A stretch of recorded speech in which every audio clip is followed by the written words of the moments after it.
Estamos hablando de de los ciclos de las ondas largas y, digamos ahí la diferencia entre lo que dice Kondratiev, de lo que decía Giovanni Arrighi, eh, con respecto al ciclo y la onda larga, ¿no? Una onda larga o un ciclo sistémico de acumulación.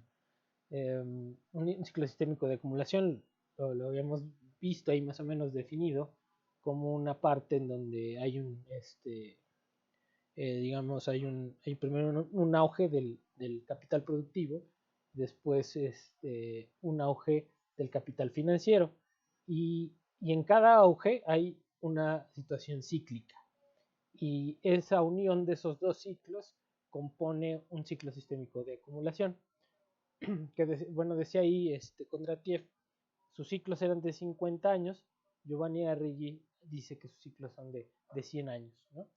Entonces, más o menos ahí es la idea de los ciclos largos y cómo de alguna forma esto se ha reproducido a nivel histórico, no solamente durante el capitalismo, sino a nivel de la historia económica. Entonces ha habido etapas en donde se expande la fase comercial, la fase productiva, y donde encuentra una decadencia y después viene una fase de expansión financiera que también termina con cierta decadencia, ¿no? Y también hay cambios de hegemonía, la hegemonía de los países que dominan esa esfera productiva, ¿no? Entonces parecería que nosotros estaríamos en el cuarto Kondratiev, ya o en el cuarto ciclo sistémico de acumulación. No, cuarto Kondratiev no. Sería el cuarto ciclo sistémico de acumulación, ¿no? Y estaríamos en esta etapa en un tránsito hacia otra nueva hegemonía económica, ¿no? Parecería que es China, ¿no? Todavía no somos Madame Sassou, pero parecería que es China, porque se juntan todos los, digamos, todas las características para que China se pueda convertir en una economía dominante, ¿sí? Entonces, esa es la idea del análisis de Giovanni Arrighi, estableciendo esta parte cíclica del capitalismo de la historia económica, en donde, bueno, se enmarca el capitalismo desde 1700 hasta la fecha, y en donde hemos visto el ciclo inglés, ¿no? El ciclo de Estados Unidos, y estamos acabando con ese ciclo de Estados Unidos. Entonces, en la historia del capitalismo ha vivido dos ciclos sistémicos, el ciclo inglés y el ciclo estadounidense, ¿sí? El ciclo inglés con una fase de expansión productiva y con una fase de expansión financiera que termina con la crisis del 29. Y después entramos en una fase de expansión productiva con el Fordismo en Estados Unidos después de la posguerra, que entra en crisis en la década de los 70 y que después se recompone como una hegemonía financiera, ¿sí? Un ciclo financiero. Y la crisis de 2008 sería ¿cómo sería? El ocaso de ese ciclo financiero. Entonces, lo que estamos viviendo desde 2008 para acá ha sido un proceso recesivo que está, digamos, ligado a esa disminución de la rentabilidad de este ciclo dominado por las altas finanzas, pero que se enmarca en una globalización financiera. Entonces, eso sería, digamos, la idea de los ciclos. Pero bueno, voy a compartir el pizarrón. Me dicen cuando lo vean.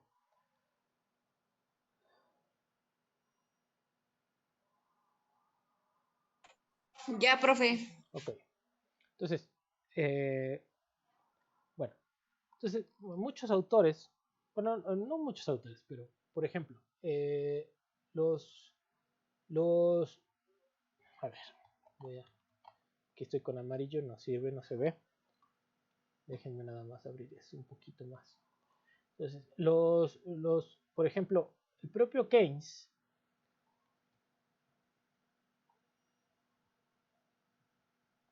vamos a hablar de los aportes, digamos, de los economistas a la teoría de la crisis y a la teoría del ciclo. Yo creo que el aporte de Keynes tiene que ver con el papel que puede tener el sector financiero en detonar una crisis, ¿sí?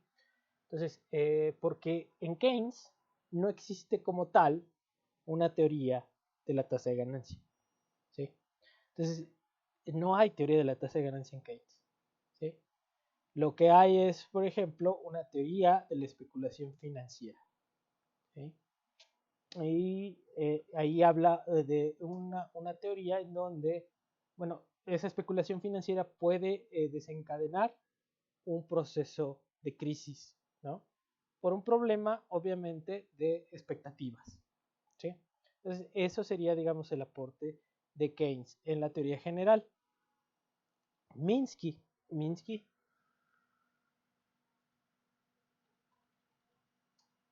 Minsky, Minsky él ya tiene una teoría del ciclo financiero y una teoría de la crisis ligada al ciclo financiero, a la expansión financiera.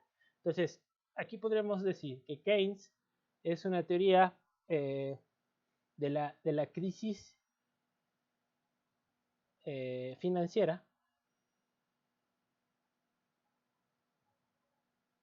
ligada a las expectativas.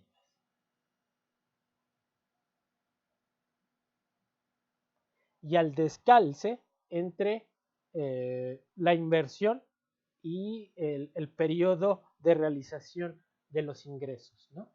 Entonces, aquí hay un descalce o un desajuste, o, a ver, la cosa es, la inversión es una cosa de largo plazo. Yo pongo una fábrica y los rendimientos que yo espero de esa fábrica no son en el corto plazo, sino son en el largo plazo. Entonces, ahí hay un descalce, porque el sector financiero, ¿sí? Lo que busca son rendimientos de corto plazo, ¿sí? Entonces, los rendimientos ligados, digamos, a la compra de acciones de las empresas, ¿no?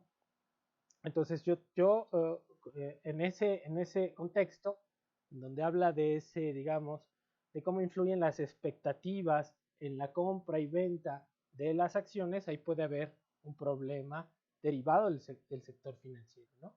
Entonces, y que tiene que ver con ese descalce entre la inversión y la rentabilidad. Vamos a poner aquí la ganancia. Minsky, por otro lado, construye, digamos, una teoría basándose en Fisher de 1933, una teoría de la crisis ligada al ciclo financiero.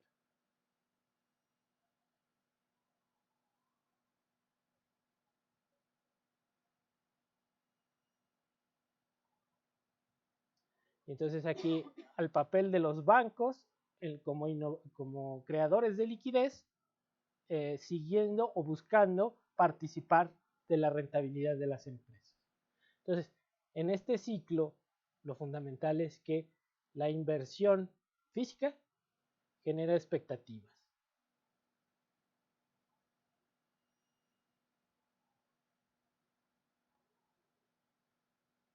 De rentabilidad, vamos a poner de ganancia.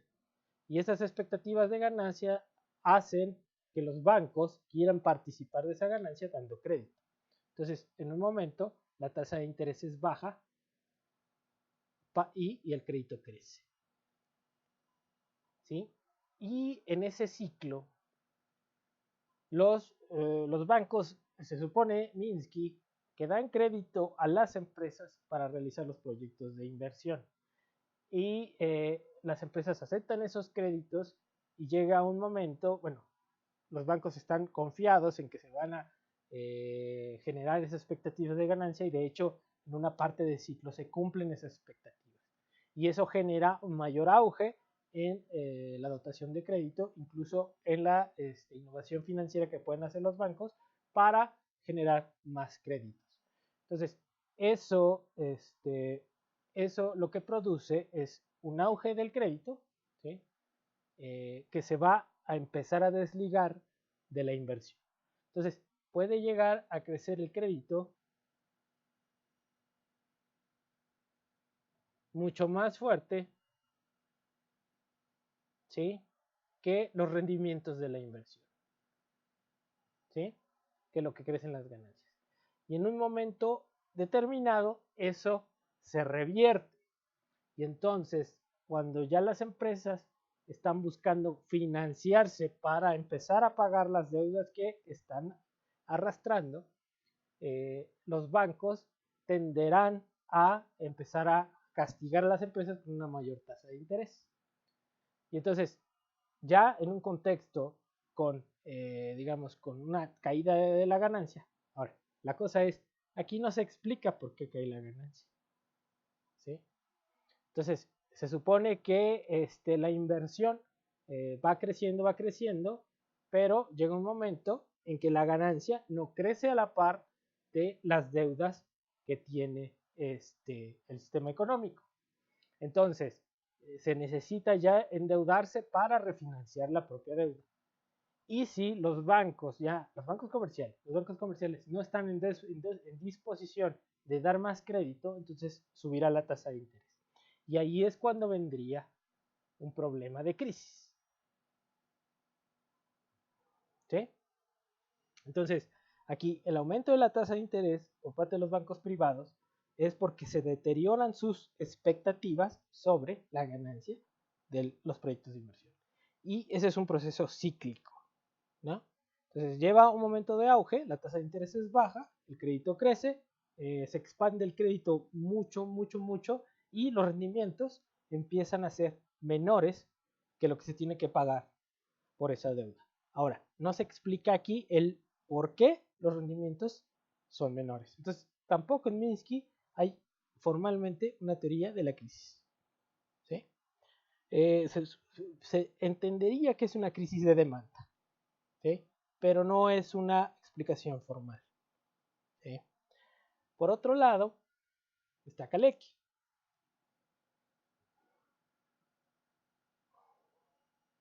O Kaleski, como quieran llamarle.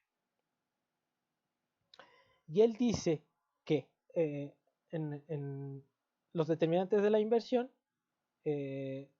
lo fundamental es la tasa de ganancia. ¿Sí? Y también la tasa la tasa de acumulación per se. Entonces, a medida, que crece la acumulación, también cae la ganancia. ¿Sí? Entonces, la idea de Kalecki es la inversión está determinada fundamentalmente por ganancia. ¿Sí? Entonces, si hay ganancia, hay más inversión. ¿Sí? Pero si hay más inversión, esa mayor inversión va a tener que impactar directamente en la ganancia. Entonces, por un lado, la ganancia genera la inversión y la inversión le pega negativamente, la mayor inversión le pega negativamente a la ganancia, como una teoría del contenedor. ¿A qué me refiero con la teoría del contenedor? Que en un mercado, que el mercado se va saturando, entonces a medida que todas las empresas están invirtiendo en ese mismo mercado, pues los rendimientos de todo el mercado se comparten cada vez entre mayor número de empresas haya. Entonces, o entre la acumulación de capital. Entonces, a mayor acumulación de capital, habría una caída en la tasa de ganancia. Entonces, también ahí Kalecki tiene una teoría del ciclo muy establecida y que tiene que ver con esta teoría, digamos, del contenedor. ¿Sí? Entonces, igual, va a haber un momento en que la inversión, ¿sí?, genere rentabilidad. Vamos a ponerle con G. Y esa rentabilidad a su vez genere mayor inversión. ¿Sí? Ahora, esta nueva inversión, esta expansión de la acumulación tiene un efecto directo. Puede generar una ganancia, pero de manera decreciente. Una tasa de ganancia decreciente. ¿Por qué? Por la teoría del contenedor. Entonces, si los capitalistas ven que la ganancia empieza a caer, entonces van a dejar de invertir. Entonces, el siguiente periodo es una tasa de acumulación, una tasa de inversión menor en el periodo T la tasa de inversión va a ser menor que en el periodo T-1, ¿sí? Y así sucesivamente, ¿sí? Hasta que se llegue a un momento en que la tasa de inversión del periodo T sea igual,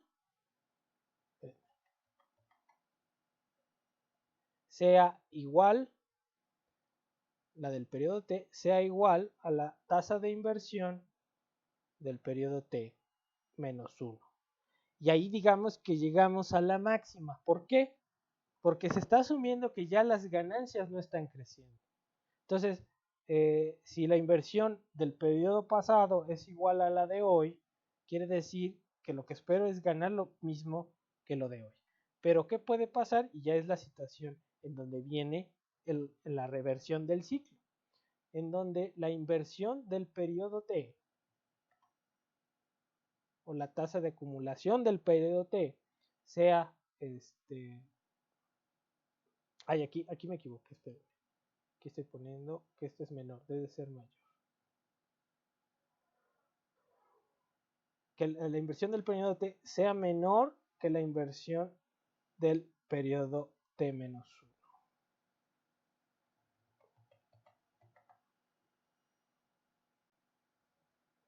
¿Sí? Y entonces ahí, ¿qué está pasando? Pues que ya ni siquiera estoy creciendo, ¿no? Sí estoy creciendo, pero en menor tasa, ¿sí? Y bueno, a esto le suma la depreciación y puede juntarse que la tasa de inversión del periodo T sea incluso menor que la depreciación. Y ahí ya estoy en la crisis. ¿Por qué? Porque no es, ni siquiera estoy reponiendo lo que se desgasta mi capital. Entonces, bueno, Kalecki, Minsky tienen una claridad del ciclo productivo, pero no hay una teoría de la ganancia per se, ¿sí? El que tiene la teoría de la ganancia es Marx, no hay más, no hay más. Entonces, aunque ellos consideran esta parte, ¿sí? No tienen un mecanismo que explique la caída de la tasa de ganancia. Marx sí tiene un mecanismo que explica la caída de la tasa de ganancia, ¿sí? Los neoclásicos, pues bueno, los neoclásicos, para ellos en competencia perfecta todos son felices y no existe un ciclo económico, ¿no? Lo que existe para los neoclásicos es el Black Swan, ¿no? Un efecto exógeno, externo, que puede afectar y que nos saca del equilibrio, pero que el mercado nos va a regresar a ese equilibrio, ¿no? Ahora, en términos neoclásicos, ¿cuál es el concepto que manda? Para los neoclásicos, el concepto fundamental es el de ganancias normales.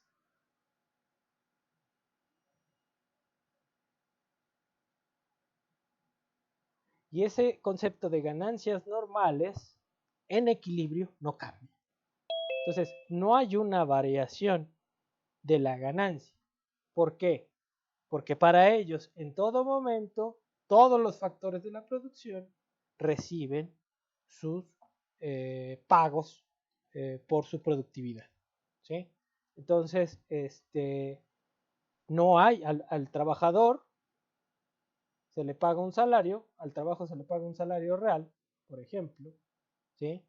Y el capital recibe, pues, la ganancia equivalente a su productividad marginal. Entonces, para ellos, todo esto pasa en equilibrio, ¿sí? Y en equilibrio todos son felices. Pero en ese equilibrio también pasa otra cosa, que no hay acumulación, ¿sí? Y la naturaleza del capitalismo es la acumulación, ¿sí? Entonces, los neoclásicos no tienen una teoría de la crisis, ni siquiera una teoría de la ganancia, ¿sí? Tienen ahí un esquema analítico en donde para ellos existen ganancias normales y en donde todos los factores de la producción son remunerados según su productividad marginal, ¿no? De hecho, el trabajo se le remunera su productividad marginal, que es igual al salario real. Entonces, aquí no hay una teoría del ciclo económico. En Kalecki podemos encontrar una teoría del ciclo económico. En Minsky podemos encontrar una teoría del ciclo económico. En Keynes podemos encontrar una teoría de la crisis. ¿Sí? Y podemos encontrar ciertamente ciertas partes del ciclo cuando está hablando, por ejemplo, de la trampa por la liquidez, ¿no? En donde ya la política monetaria no funciona para ayudarnos a salir de la crisis. Y donde tiene que entrar el gasto público deficitario, la política fiscal, para recomponer las expectativas de ganancia y volver a esa parte del ciclo. Entonces,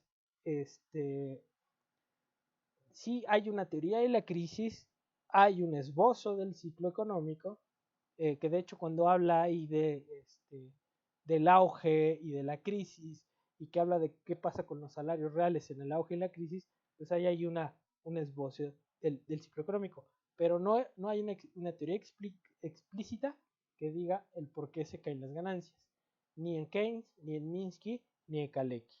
Marx es el único que tiene esa teoría del movimiento de las ganancias, ¿no? Los neoclásicos están perdidos. Ellos no tienen ni una teoría de la ganancia, ni una teoría, porque no hay ganancia, no hay excedente, ¿no?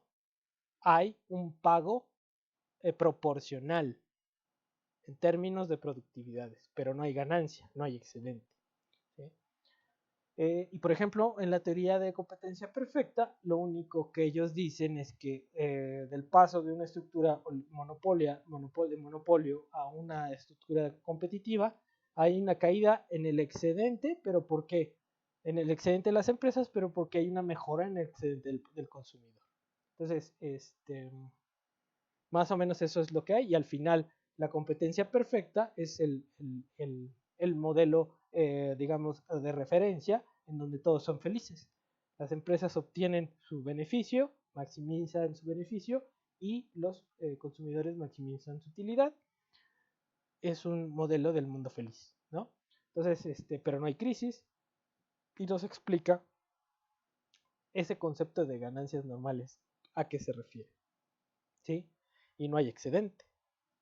Entonces, una economía sin excedente económico, pues no genera un conflicto, ¿sí? La sociedad actual es una sociedad en conflicto. ¿Por qué? Por el excedente económico, por la distribución del excedente económico, ¿no? Ahí tienen a su bola de empresarios chillando porque están pagando impuestos, chillando porque ya no les dan los subsidios. ¿Por qué? Porque se están peleando por ese excedente económico. ¿Sí? Entonces, en el mundo neoclásico no debería de haber esa lucha por el excedente económico. ¿Sí? Entonces, bueno, digamos estas tres posturas en general, hablando de ese ciclo económico. Hilferding, nos quedamos leyendo a Hilferding. Había una parte que me gustaría leerles porque Hilferding escribió mucho antes de Kaminsky, ¿no? Y él ya tenía ahí una visión de los efectos de la tasa de interés y del crédito en el ciclo económico.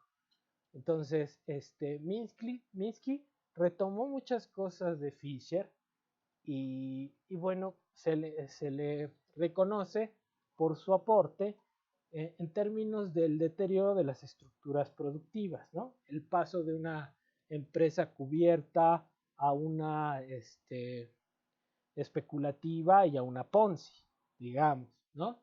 Y eso se le reconoce, ese análisis que trae Minsky. Digamos cómo es el sector financiero que puede acelerar o desacelerar el cierre del ciclo económico, ¿no? O la existencia de ese ciclo económico por la vía financiera. Entonces, ¿cómo ven? ¿Más o menos o hay dos, tres?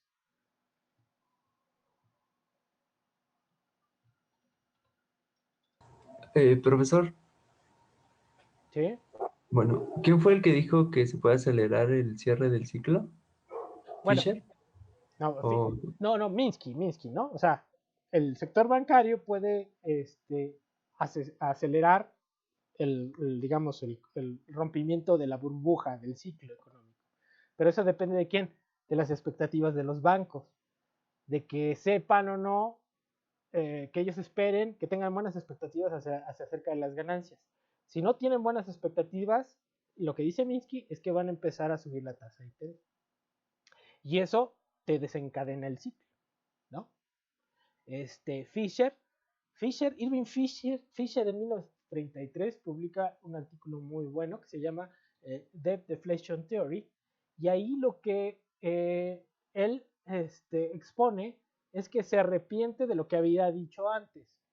Y lo que dice él es que si se juntan tres cosas, especulación, sí, eh, este, especulación, especulación y endeudamiento con estancamiento económico, pues ahí está la crisis, ¿sí?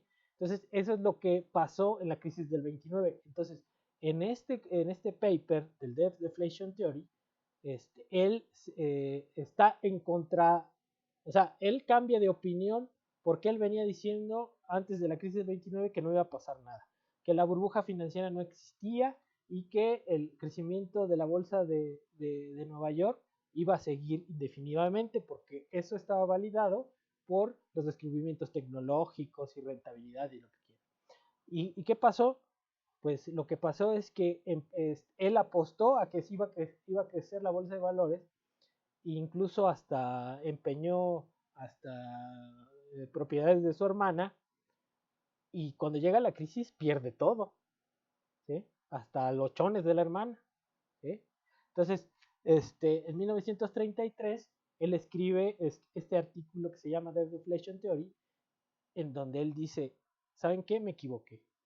Y hace un análisis acerca de las causas que pueden llevar a la crisis. Y entre esas causas es la especulación o la inflación, especulación financiera acompañada de un creciente endeudamiento, ¿sí? Entonces esas dos condiciones se juntan con el estancamiento económico, es la crisis. Entonces es lo que él observa y desarrolla en este artículo, ¿no? O sea, cambia de ser neoclásico a convertirse en crítico en ese artículo de 33, ¿sí?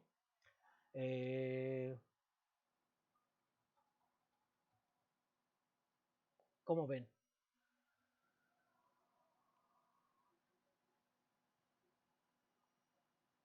No se duerman, hombre. ¿Todavía están ahí o ya se fueron? Bueno, entonces la idea es esa. Tenemos varias teorías, no todas, de hecho, no hay muchas, no existen teorías que nos expliquen tan bien como Marx la dinámica de la tasa de beneficio. por ejemplo, y la teoría la teoría de la escuela austríaca del ciclo económico, ¿usted la Ah, considera válida? ok, ok, entonces vamos a ver. Por ejemplo, si vemos a la teoría austríaca, vemos a Wicksell, por ejemplo. Wicksell habla de una teoría del ciclo, pero fíjense ahí, ¿qué se está suponiendo? Los austríacos siguen suponiendo que hay una tasa natural. Entonces, y ahí la cosa es, un ciclo puede ser por cuestiones financieras, por una mala fijación de la tasa de interés, en el análisis de Wicksell, ¿no? Entonces, cuando Wicksell dice, a ver, hay una tasa de interés natural. ¿Dónde está mi mouse? Aquí está mi mouse. A ver, espérenme tantito que ya se me desconectó aquí la cosa. Entonces, lo que dice Wicksell es, ellos están pensando en la teoría de la tasa natural. ¿Qué es la tasa natural? La tasa natural es aquella tasa de interés real de largo plazo compatible con un ingreso real, digamos, de pleno empleo. Entonces, el Banco Central ¿qué es lo que tiene que hacer? Tratar de atinarle a esta tasa de interés natural. Y la única forma, ahora se supone que si tú le atinas a esta tasa de interés natural, no va a haber inflación, ¿sí? Entonces, el ciclo que se plantea con los austriacos, pero principalmente con Bixel, tiene que ver con que el Banco Central fija una tasa por encima o por debajo de la tasa de interés natural. Imagínense que aquí está el pleno empleo, que este es el pleno empleo, ¿sí? Entonces, si tú fijas una tasa de interés y que, por ejemplo, a ver, aquí este es el pleno empleo, entonces aquí, y tú tienes, por ejemplo, un nivel de demanda, ¿sí? Y te determina un nivel de precios. Entonces, si tú fijas una tasa de interés muy baja, lo que vas a producir es un desplazamiento de la demanda que te va a generar inflación, ¿sí? Si tú fijas una tasa de interés muy alta, vas a tener una retracción de la demanda que te va a generar desempleo, ¿sí? Entonces, por ejemplo, ¿no? Te va a generar desempleo y deflación. Entonces, eso es lo que podría pasar. Entonces, el ciclo viene dado por esos movimientos, ¿sí? Pero no es un ciclo de ganancia, no es un ciclo de rentabilidad, ¿sí? O sea, si ya estás en el equilibrio, lo que puede hacer una variable financiera como es la tasa de interés es sacarte del equilibrio. Pero hay fuerzas que te van a regresar al equilibrio, ¿sí? En el caso de Bixel, ¿no? Y habría que analizar ya a fondo lo que dice, por ejemplo, Mises y Hayek, pero no se alejan mucho de esta idea, ¿sí? No se alejan mucho de esta idea. Entonces, para ellos, por ejemplo, una cuestión fundamental es que el ahorro determina la inversión.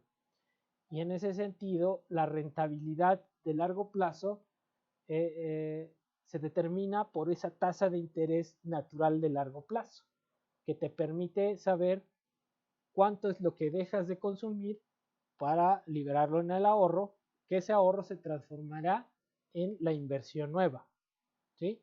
Entonces ahí no hay mucho que decir más allá de que te desvíes de ese equilibrio, ¿sí? Entonces, podemos entrarle a la discusión, pero habría que preparar una lectura de Hayek o de von Neumann o de lo que quieran, ¿sí? Pero más o menos esa sería la idea. No hay una teoría de la ganancia, por ejemplo. No hay una teoría como en Marx de la ganancia, per se. Entonces, ahí está, por ejemplo, bueno, hay varios ahí. No sé si más o menos ahí les aventé un choro, más o menos. Pero podemos ver esas cosas. Digo, si estamos aquí, podemos ver qué es lo que dicen los austriacos del ciclo con mayor profundidad, no solamente Pixel, ¿no? Entonces, esto es lo que hay más o menos en términos de los ciclos económicos, ¿no? Pero les digo, no hay modelos que expliquen realmente, que tengan un mecanismo como Marx de explicar las variaciones de la tasa de ganancia. No los hay, ¿no? Siendo así muy concretos, no los hay, ¿sí? Entonces, me parece que uno de los aciertos de Marx es haber desarrollado una teoría de la tasa de ganancia. Y en lo que hemos visto, las discusiones que se arman entre los marxistas acerca, por ejemplo, de que las crisis fundamentalmente son por caída de la tasa de ganancia, ¿sí? Entonces, pero hay un mecanismo que te explica esa caída de la tasa de ganancia que tiene que ver fundamentalmente por la competencia, por la composición orgánica del capital, por cuestiones de desequilibrio, ¿sí? Que son inherentes al sistema económico. Entonces, esas cosas son las que hay que ir pensando, ¿sí? Entonces, vamos a Pero hay mucha gente que trata de explicar la crisis, ¿no? Pocos son los que tienen una explicación de la crisis con una teoría de la ganancia consistente, ¿vale? Entonces, puede haber muchas cosas en los ciclos, pero al final la teoría de la ganancia de Marx habla de esa pelea, de esa lucha por los excedentes económicos, ¿sí? En donde no solamente entre los sectores productivos se da esa lucha, se da entre los distintos sectores, tanto el sector comercial como el sector financiero. Y eso aparece muy, muy, muy tajante en la lectura de Hilferding de 1900. ¿Sí? Entonces, esas explicaciones de que ciertos periodos, a veces el sector financiero tiene mucho poder que puede imponer una tasa de interés lo suficientemente grande para extraer cierto excedente de la esfera productiva, ¿no? O el capital comercial muchas veces ha tenido el poder suficiente para imponerle condiciones al capital productivo y establecer ciertas ganancias, ¿no? Entonces, esas cosas se dan, pero lo fundamental es por qué cae la tasa de ganancia, ¿sí? ¿Por qué cae? ¿Sí? Entonces, por ejemplo, en el modelo neoclásico, si ustedes pasan de una estructura monopólica a una competitiva, hay una caída de la tasa de ganancia porque entran nuevos competidores, ¿sí? Pero entonces, en competencia perfecta, es un modelo en donde todos están felices con la ganancia que tienen. Todos tienen la misma tecnología, todos tienen la misma ganancia y todos son felices, ¿sí? Eso no pasa en el mundo real, ¿no? No pasa en el mundo real, ni siquiera es una tendencia a que aumente la competencia, se llegue al estadio de competencia perfecta. Al contrario, si hay competencia perfecta, parece que la naturaleza de la economía es generar mercados oligopólicos, no mercados competitivos, ¿sí? Entonces, allí hay algo mal en la explicación neoclásica de la competencia perfecta, ¿no? La competencia no genera más competidores, concentra los mercados por una cuestión de que de dominio comercial, de dominio financiero y de dominio tecnológico, ¿sí? Entonces, esa concentración de los mercados no se puede romper tan fácil metiendo otra empresa, ¿sí? Entonces, bueno, realmente desde mi punto de vista el modelo de la competencia perfecta es un modelo de chocolate, si lo quieren ver así. Yo esto los tengo aquí y en cualquier foro donde vean. No sé si vaya quedando claro esto.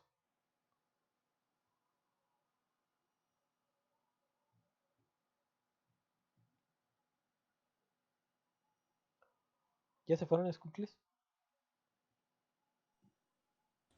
No, Profe, porque creo que sí seguimos. vamos bien. ¿Van bien? No, ¿cómo que van bien? Pues expliquen Sí, algo. no, lo que va diciendo. ¿No tienen dudas? Aparentemente no. Aparentemente no.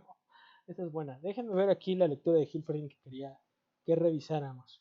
Y ya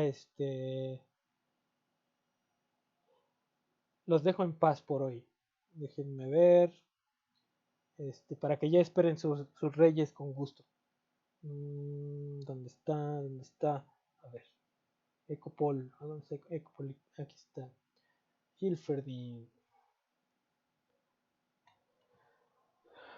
Entonces, bueno. Déjenme ver.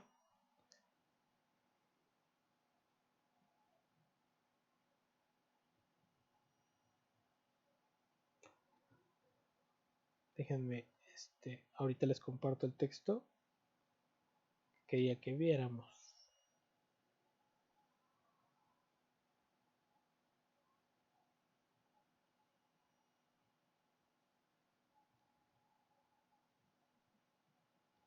Ujú.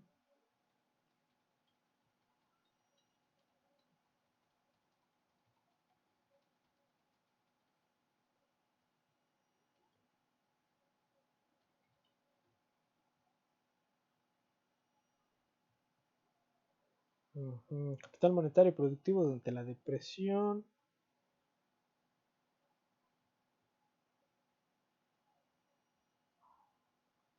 Déjenme ver.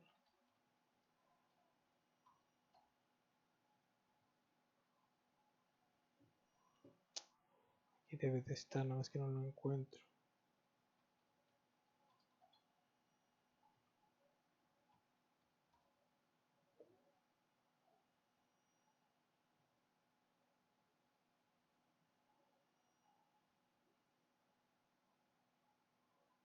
A ver, a ver.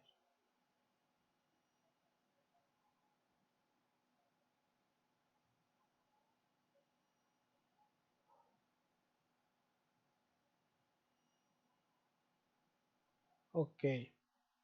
A ver, ¿quién quiere leer? Nadie, profe, nadie. Bueno, vamos a ver. ¿Quién quiere leer? Profe, pero a ver si lo puedo ver. ¿Cómo que no? A ver, vamos a ver. Es que mi internet está bien feo. No, si te escuchas bien, hombre. A ver, vamos a ver. Fíjate, aquí, no sé si alcanza a ver. Voy a hacerlo más grande. Ahí. Ok, en las variaciones. A ver, empieza. ¿Lo podría regresar a donde estaba un poquito más amplio, please? Así o más. No, así está bien, gracias. A ver, entonces, lo que vamos a ver es la explicación de Hilferding. Hilferding escribió en 1910. ¿Sí? Minsky es más reciente. Entonces, vamos a ver lo que escribió Hilferding en 1910. A ver, vas, Erika, ¿verdad? Sí, A ver, las variaciones. las variaciones en el... Las variaciones en el nivel del tipo de interés, que son ocasionadas en primer lugar por los cambios de las relaciones de proporcionalidad durante el transcurso de la coyuntura, influyen, por su parte, eh, del modo más fuerte sobre la actividad de constitución de empresas, A ver, ahí sobre el espérate, Erika. especulatorio. Fíjense, hay que explicar dos cosas ahí. Entonces, dice, en el transcurso de la coyuntura. ¿Qué es la coyuntura?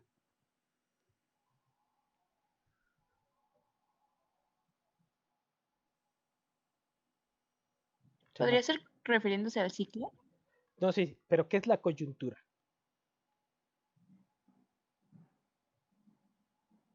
A ver, ayúdenle a Erika, no sean ingratos. ¿Qué es coyuntural? ¿El contexto o la situación? La situación específica hoy, ¿no? Entonces, dice, hoy estamos en una coyuntura, ¿sí? Tenemos COVID, ¿sí? Entonces, bajo esta coyuntura, que podría ser cierto contexto, pero es hoy, puede haber cambios en el humor del sector financiero que pueden generar esos cambios en la tasa de interés, ¿sí?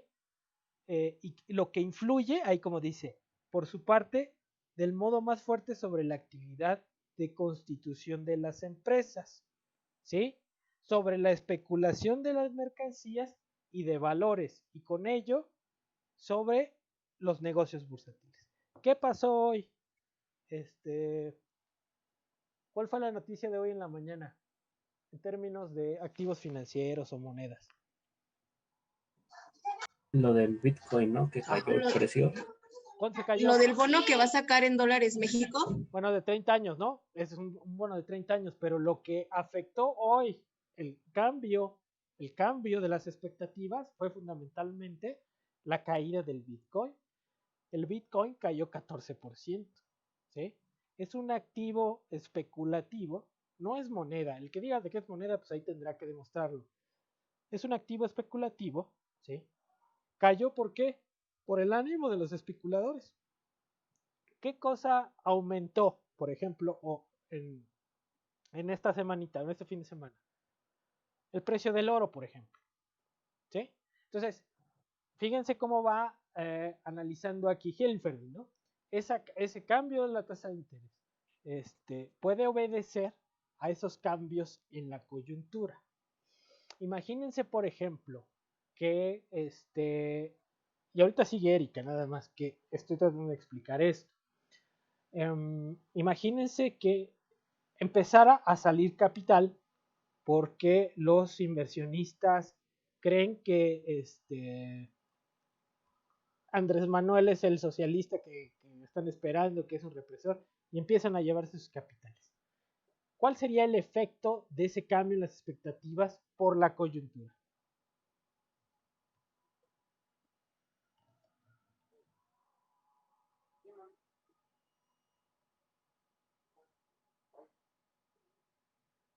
Chamacos, ¿ya se fueron?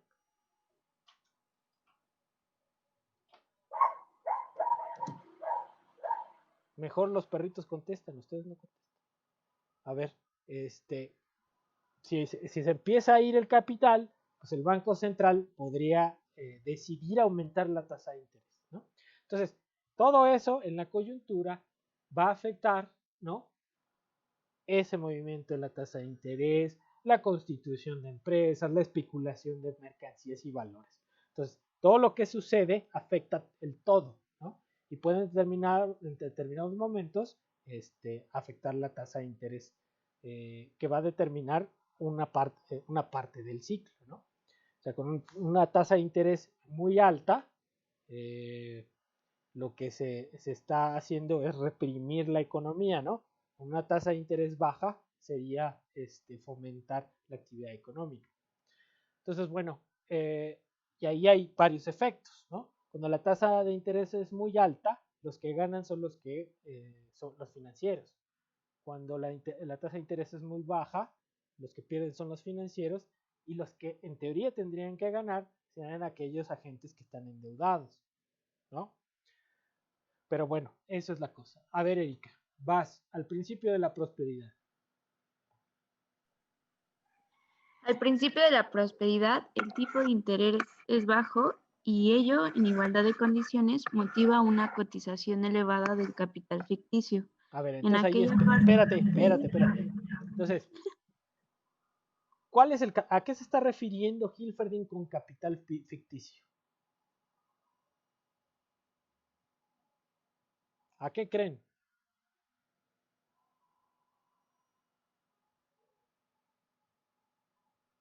¿Nadie cree? Capital ficticio Ajá. a la especulación. Sí, pero ¿a qué tipo de cosas se está refiriendo? ¿A qué especulación? ¿Especulación en dónde? ¿Con qué? Con las acciones Con y las derivados, por acciones. ejemplo. Con las acciones. Ahora, ¿por qué una acción, por qué un derivado es un capital ficticio? A ver, Oscar, si no puedes que alguien te ayude, pero va a ser. Porque no es nada tangible, nada material. Bueno, te compras una acción y puedes tener aquí en el eToro o tu papelito que te dice que eres poseedor de las acciones, ¿no? Eso no es un papel, es un título de crédito si lo quieres ver, ¿no? Pero ¿por qué lo compras? ¿Porque tiene materialidad o por qué? ¿Tú por qué comprarías una acción? Pues espera el rendimiento, ¿no? Tienes Por, expectativas. porque esperas un rendimiento, ¿no? Entonces, ahora, ¿por qué es ficticio?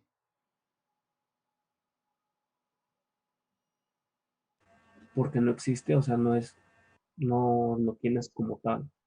Porque es una expectativa, ¿no? Es ficticio porque es una esperanza de generación de riqueza, pero no es que ya estés comprando riqueza, no. Lo compras porque esperas que crezca su precio, ¿sí?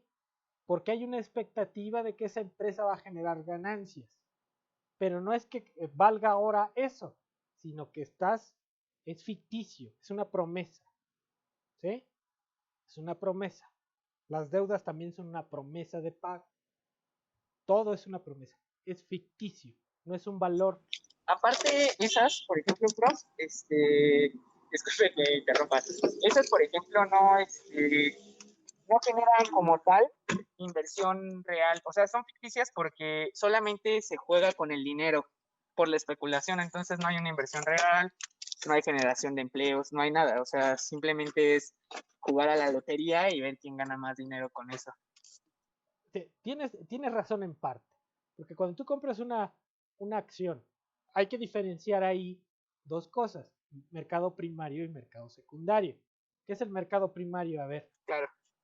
El mercado primario es donde la empresa directamente distribuye las acciones para que ellos puedan adquirir el dinero, pues ahora sí que líquido, para poder hacer sus proyectos, ¿no? Sea cual sea el nombre X. De otra forma, el mercado secundario es donde pues hay alguien que ya compró una acción y tiene pues el título, espera los rendimientos de esa acción y le trata de vender a alguien más su acción en un precio más elevado. Siempre se va a tratar de hacer eso, que tú puedas vender tu acción en un precio más elevado del que tú lo compraste para que puedas tener un rendimiento en el corto plazo, porque las acciones te dan rendimientos, pero siempre son en el largo plazo. Entonces, lo que suele hacerse en ese tipo, y lo explica Keynes, me gusta cómo lo explica, Claro. Es que la gente busca el rendimiento rápido, va a buscar hacer ese tipo de movimiento con las acciones, la compras un precio, la vendes uno más caro y tú ganas de un momento para otro ya tienes un rendimiento rápido. Entonces ahí no hay una inversión real, no hay una generación de riqueza real, porque simplemente se juega con las acciones, no se está invirtiendo cuando están las acciones en el mercado secundario, ¿verdad? Así Como es. usted piensa. Así es. Ahora, ahí hay que tener cuidado porque una cosa es mercado primario, que es las nuevas emisiones de acciones que sirven para financiar cierto proyecto, como Isaac lo comentó. En el mercado secundario están recirculando esas acciones que existen, ya no se emiten más, sino que van recirculando.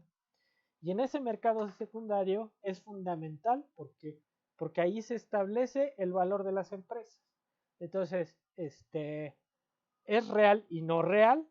¿En qué sentido? Si sube el precio de Telmex, el precio de la acción de Telmex, sube el valor de la empresa de Telmex. O sea, sube el valor de todo Telmex. ¿Sí? ¿Por qué? Porque el valor de mercado determina el valor de la empresa. ¿Sí? Entonces, en un momento determinado, si hoy subió el precio de Bimbo, el valor de Bimbo sube. La empresa vale más. ¿Sí? Ahora, es ficticio, ¿por qué? Porque ese valor que se establece hoy en el mercado puede no ser cierto. ¿Sí? O sea, eso es que tiene que quedar claro. Ese precio que se establece hoy no necesariamente refleja la rentabilidad del capital. ¿Sí? Puede estar inflado, ¿sí? O puede estar por debajo de lo que se está generando. Y eso ¿Sí? es súper divertido, profe, porque todo así igual lo explica Keynes, ¿no? Que esos precios los decide la gente ¿Sí? en función de cómo ven que se toman decisiones en los gobiernos, en función de cómo ven que están las cosechas, en función de que si hoy sube la tortilla, o sea, Eso, es un precio construido en sus ideas, o sea, alguien decide, hoy se me ocurrió que debe valer más y ya vale más, o sea, es como usted dice, no es un precio que necesariamente tenga que ver con la realidad. y de ahí, digamos, citando a Keynes, y digamos, lo que dice aquí Isaac, lo que Keynes dice es que, no sé si ustedes han leído el capítulo 12 de la teoría general, pero él habla del concurso de belleza. Entonces dice, a ver, la bolsa de valores es como un concurso de belleza. Y dice, lo que tú tienes que apostar es a lo que el promedio cree que es la belleza, no lo que tú creas. Y es lo que tú pronosticas que el promedio decidirá que será la belleza. Entonces, para que tú ganes en el mercado de valores, lo que tienes que hacer es adivinar cuál va a ser el promedio del precio de una acción y moverte en consecuencia. ¿Sí? Entonces, si tú sabes que la mayoría va a comprar determinada acción, te adelantas y la compras más barata para que cuando las demás lo compren, suba el precio y tengas una ganancia. Pero es el concurso de belleza. En la bolsa de valores no se están fijando si las empresas van bien en la contabilidad, no. Van siguiendo lo que los otros agentes están pensando sobre las acciones, ¿no? O sea, no son cálculos sobre la rentabilidad de las empresas. Eso olvídenlo.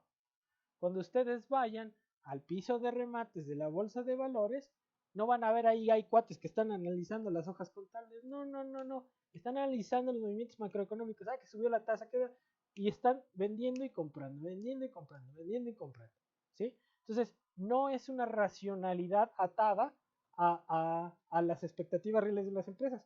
Son sobre las expectativas que tienen los financieros, ¿no? Por eso él le llama el concurso de belleza, ¿no? Le tienes que atinar a lo que en promedio ustedes piensan que la gente cree que vale tal cosa, ¿sí? Entonces, por eso es un valor ficticio, ¿sí? Bimbo hoy vale tanto en el mercado, pero ese valor puede o estar sobrevalorando o subvaluando el valor de la empresa. Tan sencillo como eso. Cualquier derivado, un derivado es una apuesta, una cobertura sobre el futuro de un precio, sobre el futuro de la tasa de interés, del tipo de cambio, lo que quieras, ¿no? Y lo puedes usar para cobertura o para especulación, ¿sí? Entonces, bueno, ahí seguimos.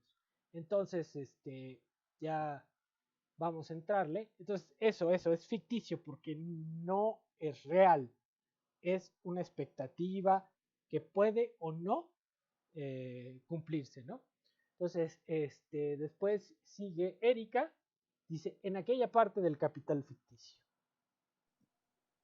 En aquella parte del capital ficticio que produce un rendimiento fijo y seguro, esto es, por ejemplo, en los títulos de deuda del Estado y corporaciones públicas, en algunas cédulas hipotecarias, etc. La cotización aumenta directamente a consecuencia de la reducción del tipo de interés. En las acciones, la disminución del dividendo y la mayor inseguridad del rendimiento contrarrestan el alza de la cotización determinada por la baja del tipo de interés. La prosperidad anula esta contratendencia, las cotizaciones de las acciones suben y aunque el tipo de interés sea permanentemente bajo, porque su rendimiento y su seguridad aumentan, al mismo tiempo A ver, crece la especulación. ahí nos esperamos. Entonces, fíjense qué está diciendo, ¿no? En general, Schilferdin, 1910, ¿sí? Y ya él se está chutando lo que Keynes dijo en el capítulo 12.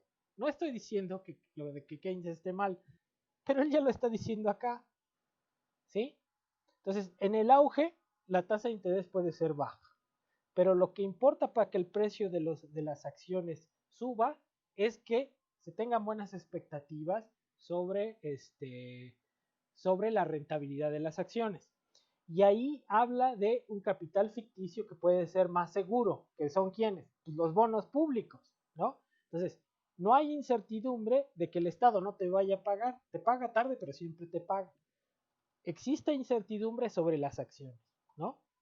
Eso es mucho más incertidumbre, existe incertidumbre sobre las acciones.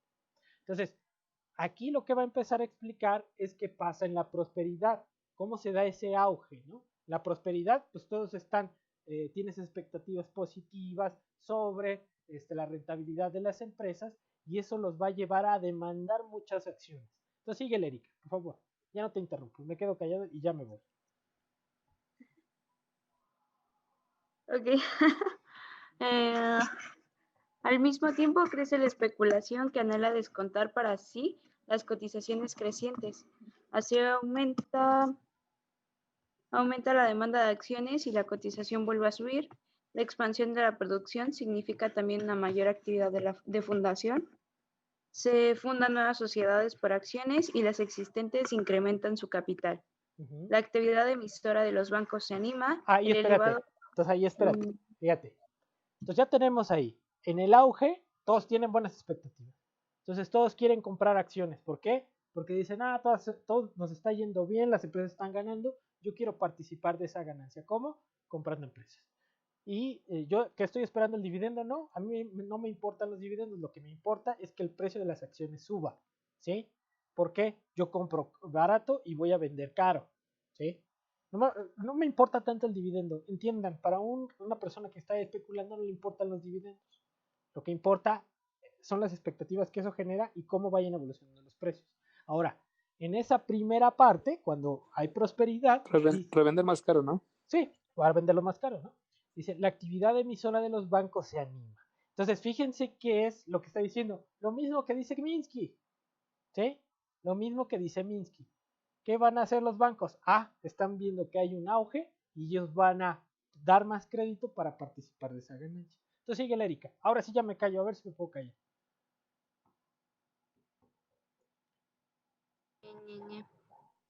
Ahí donde me quedé.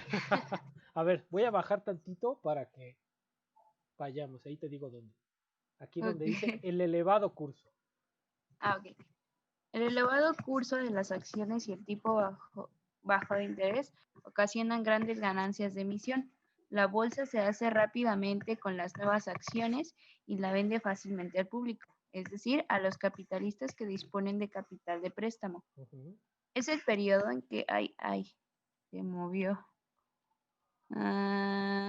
Es el periodo en que la actividad fundadora es más animada y las ganancias de los bancos por la actividad emisora son mayores.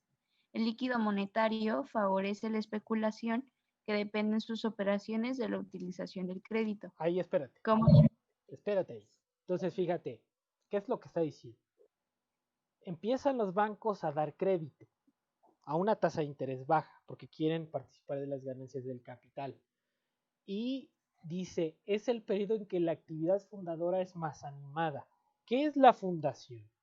Y allí Hilferding es el primero que define las ganancias del fundador.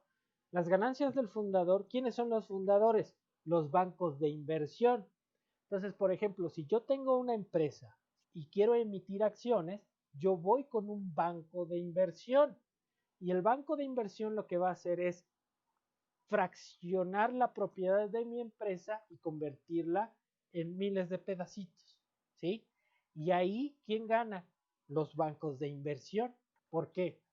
Porque no es lo mismo el riesgo de tener una empresa en una sola mano que tener esa misma empresa en diferentes pedacitos, ¿sí? No es lo mismo el riesgo de un accionista que el riesgo de varios accionistas, ¿sí? Entonces, como el riesgo es más bajo, ¿sí? El valor es mayor en los pedacitos más chicos. Entonces, la diferencia entre el precio de una empresa completa y el precio de una empresa con menor riesgo por los pedacitos, se le queda el banco de inversión. Entonces, ellos participan en esa nueva emisión al particionar a las empresas y meterlas en el mercado de valores. Y como está en auge, ¿sí? Se venden rápido, ¿sí? Entonces, él es el primero que utiliza ese concepto de la ganancia, bueno, la ganancia del fundador, ¿sí? Entonces, otra cosa que es importante decir es que no solamente el crédito se utiliza para dar financiamiento para la producción, el crédito se utiliza para comprar acciones, para especular. Entonces, allí es donde se vuelve frágil la cosa, porque yo estoy pidiendo crédito para comprar acciones que se están inflando. Entonces, si se cumple la expectativa de ganancia, no hay ningún problema. Yo tengo mi ganancia y pago el crédito. Pero si no se cumplen las expectativas de ganancia, es cuando viene el desacelere, ¿no? Y eso puede venir por un problema financiero, por un problema de especulación. Entonces, síguele, Erika, por favor. como el interés es bajo, ¿sí me quedé ahí, ¿verdad? Sí, adelante. Sí, como el interés es bajo, la especulación puede aprovechar también pequeñas oscilaciones en las cotizaciones, como las que pueden, Como las que reinan.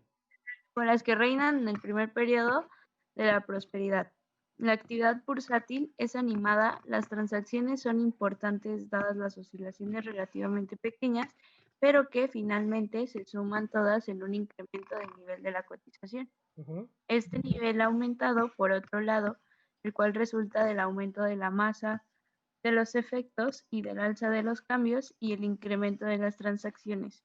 Por otro, significan una mayor utilización del crédito para la nivelación de los saldos, que requerirán cantidades más grandes y tanto más en tanto más cuanto que en estos periodos la especulación al alza supera la especulación a la baja. Ujú, Las compras sobrepasan a las ventas y finalmente se aumenta el saldo que hay que nivelar.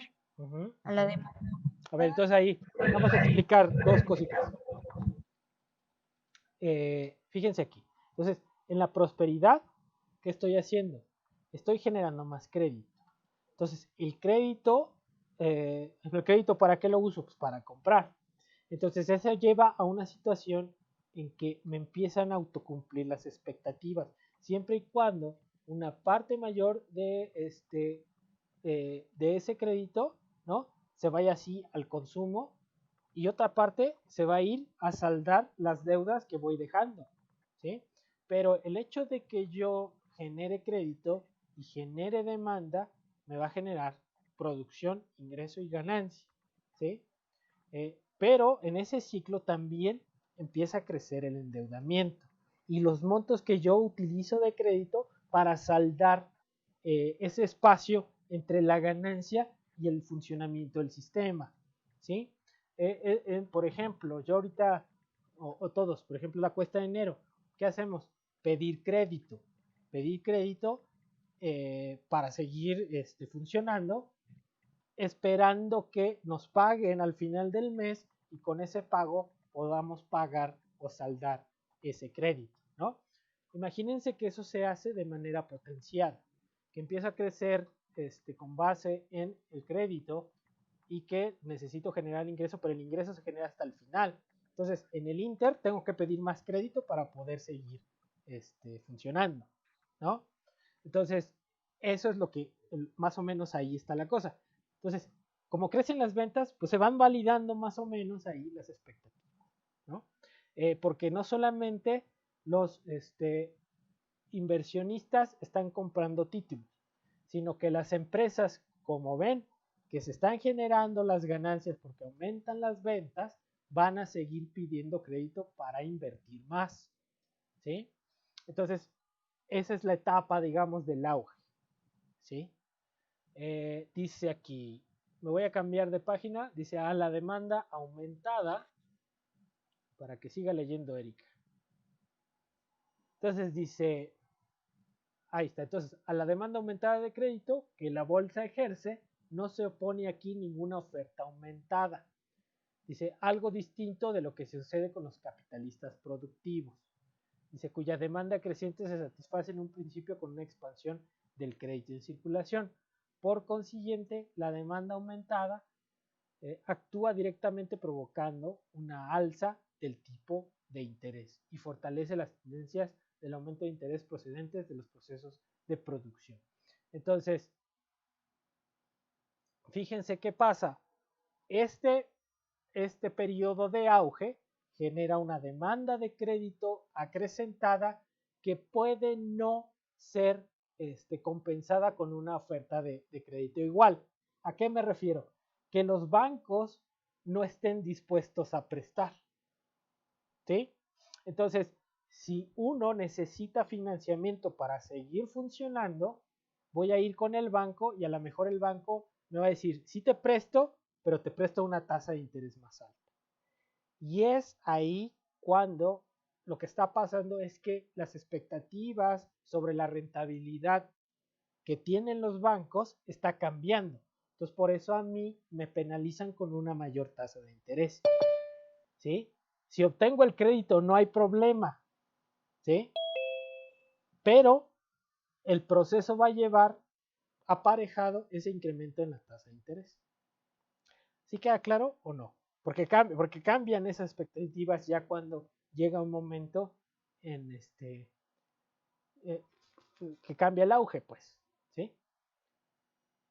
¿Por qué? Porque se acelera ese crédito, ¿sí?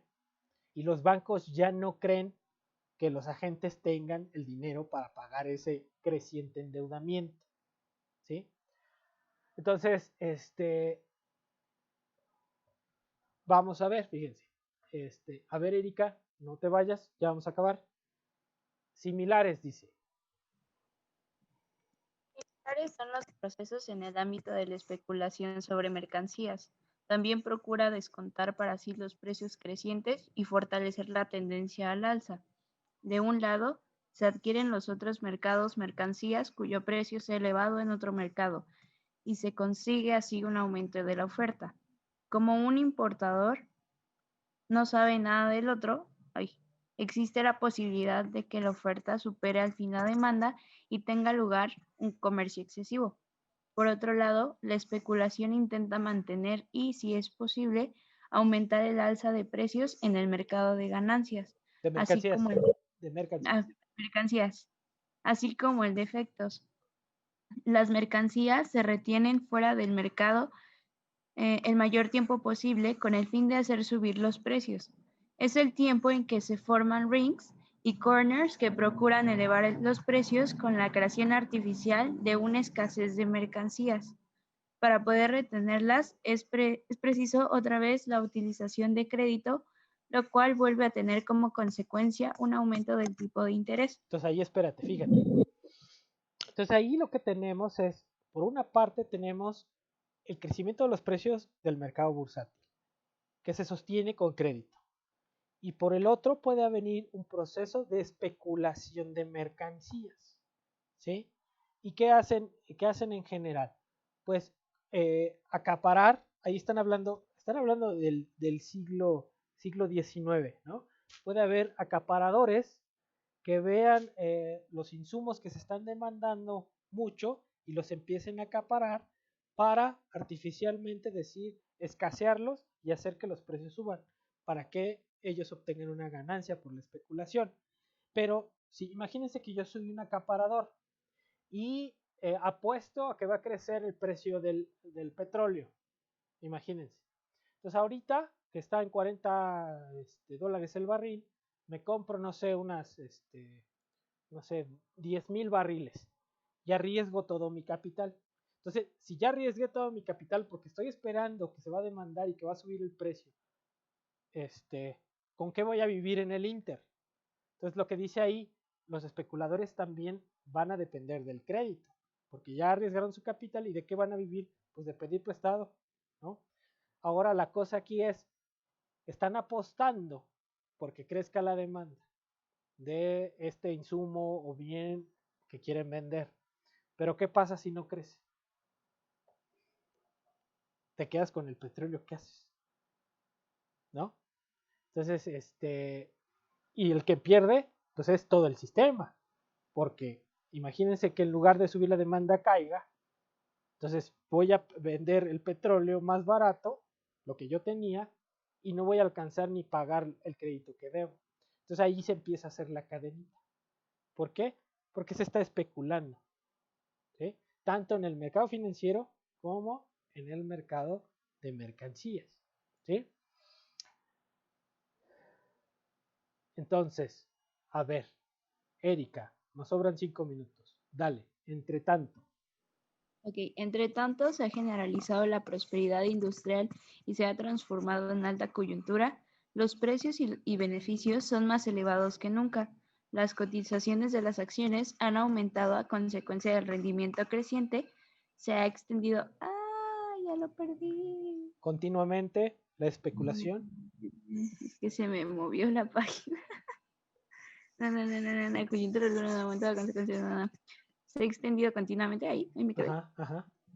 Se ha extendido continuamente la especulación que, en total, no ha registrado hasta ahora más que ganancias. Las ganancias especulativas despliegan su fuerza propagandística. La participación del público en las operaciones bursátiles crece y facilita así la especulación profesional, la expansión de sus operaciones a costa del público. El tipo de interés es alto para que las transacciones de la especulación sean productivas. Las variaciones de las cotizaciones tienen que ser más importantes si no se requiere que el interés elevado se trague la ganancia especulativa. Pero estas oscilaciones se hacen más fuertes porque las noticias de la industria no son ya tan favorables, porque junto a las ganancias crecientes surge aquí y allá la paralización. La venta ya no es tan animada y el crédito empieza a ser difícil, ya que a los bancos empieza a parecerles peligrosa la protección de la especulación.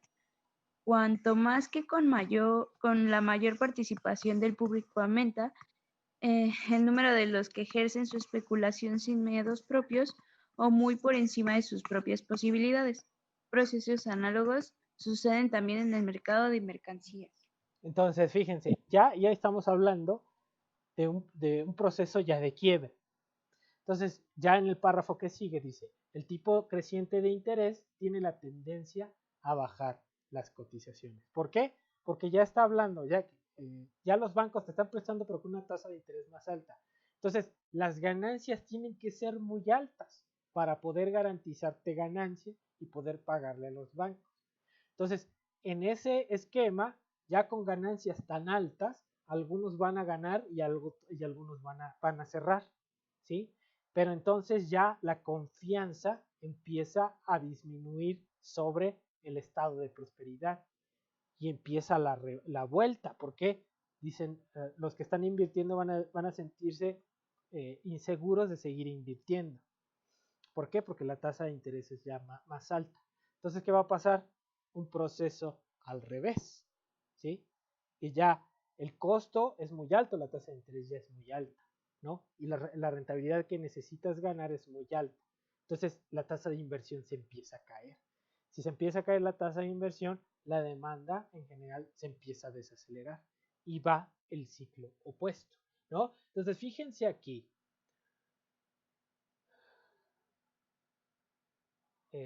Dice, hemos visto cómo en la continuación de la prosperidad de los capitalistas productivos tienen que presentar a los bancos exigencias cada vez mayores. A los motivos dados ahí hay que añadirle ahora otro. El tipo de interés es decisivo para el nivel de la ganancia del fundador. Cuando la tasa de interés es muy alta, la ganancia del fundador cae, ¿sí? Y entonces ya no es rentable seguir emitiendo acciones, ¿no? Dice, elevado tipo de interés disminuye la ganancia del fundador y limita por eso la actividad de emisor. Entonces, se disminuye la emisión de acciones y por lo tanto disminuye la acumulación, ¿no? La creación de nuevas empresas. Dice, además la especulación ya está saturada en este punto y no solo portaría un aumento en la cantidad de títulos más elevados a las elevadas cotizaciones hasta ahora existentes. Los bancos se verían ante el peligro de no poder poner en circulación las nuevas acciones o de venderse por debajo del valor, ¿no? Entonces, eso ya sería el cambio del ciclo. Pero lo que quería que leyéramos esas dos paginitas en donde ahí Hilferding, si ustedes son fans de Minsky, lean a Minsky, lean a Hilferding. Todo lo que está en Minsky también está aquí en Hilferding, ¿no? Pero eso se establece en esta parte. Entonces, lo dejamos aquí, ya se van a ir porque ya son las 5:30 y la próxima clase seguimos con estos chavos. ¿Sale? Espero que haya quedado claro y si no, pues ya, ahí lo platicamos. ¿Va? Sí, profesor. Gracias. Vale, Órale, profesor. pues ahí nos vemos. Nos vemos el Hasta luego. miércoles. Vale, bye.